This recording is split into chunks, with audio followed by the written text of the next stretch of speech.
Ang mabuting balita ng Panginoon ayon kay San Lucas. Papuri sa iyo, Panginoon. Noong panahong iyon, isinaysay ni Jesus ang isang talinhaga upang ituro sa mga alagad na dapat silang manalangin lagi at huwag manghinawa. Sa isang lungsod, wika niya, may isang hukom na hindi natatakot sa Diyos at walang taong iginagalang. Sa lungsod ding iyon ay may isang babaeng balo na punta ng punta sa hukom at tumihingi ng katarungan. Tinanggihan siya ng hukom sa loob ng ilang panahon.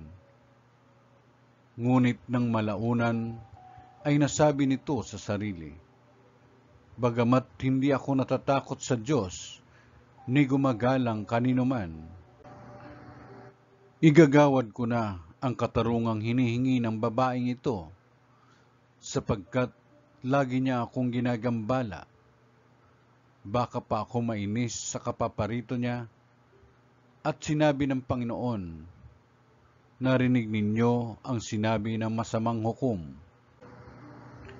Hindi ipinagkakait ng Diyos ang katarungan sa kanyang mga hinirang na dumaraing sa kanya araw-gabi, bagamat tila nagtatagal iyon. Sinasabi ko sa inyo, agad niyang igagawad sa kanila ang katarungan. Ngunit pagdating ng anak ng tao sa daigdig na ito, may makikita kaya siyang mga taong nananalig sa kanya? Ang mabuting balita ng Panginoon. Pinupuri ka namin, Panginoong Jesucristo.